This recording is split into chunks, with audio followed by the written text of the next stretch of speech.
Greetings, Dave Truss here, and I'm going to share my health goals for 2019. And how this started was I had my winter break and didn't work out nearly as much as I hoped. And I go through a cycle of working out when I can, getting quote unquote busy, and then letting things fall off. And I decided that I knew January would be one of my busiest months I've ever had at work. That indeed was the case. And so I thought, if I can pull this off for January, I know that I can do it at any time. First thing is, I'm externally motivated. I need an extra push sometimes, so I put it out on my blog that I was going to share this, but I also bought myself a year-long calendar for tracking, and this is what I'm tracking right now. I am tracking workouts, fasting or time-restricted eating, meditation, and 30 minutes of reading or writing.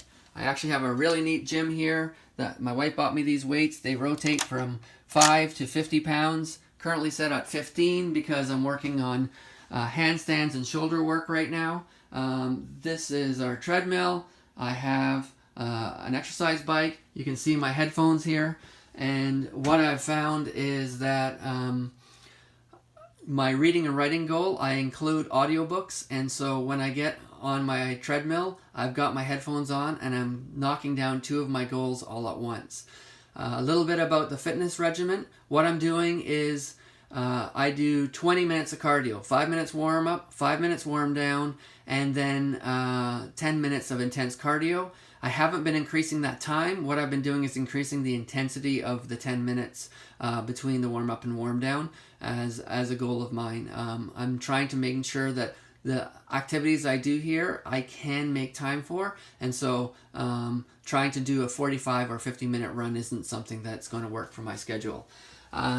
For the time-restricted eating, I started that when last year, it was a 12-hour goal, and Aaron Davis was asking me about that on my blog post, and essentially I gave him a couple strategies. Number one, don't start with 14 hours, start with 12.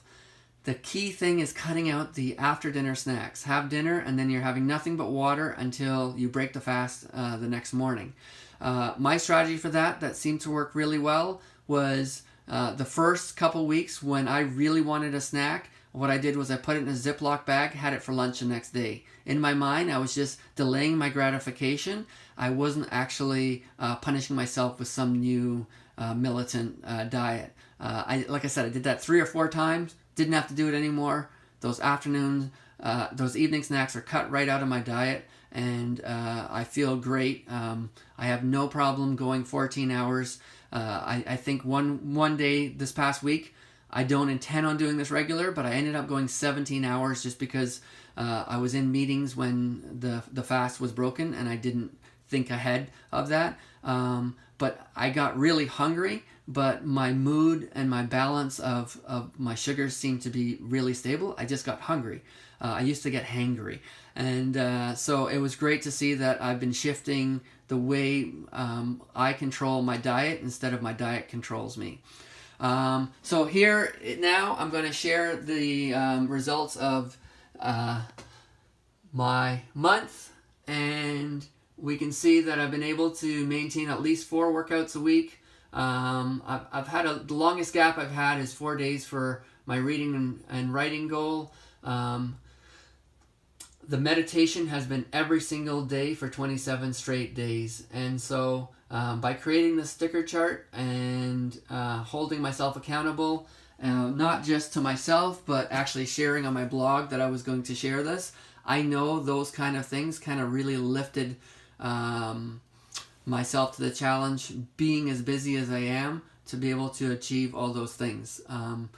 Another blog post comment was Dave Sands, a mentor and colleague of mine, and he said, Dave, don't forget to celebrate when you have goals like this. To me, this video right now is a celebration that I've been able to pull this off at this point.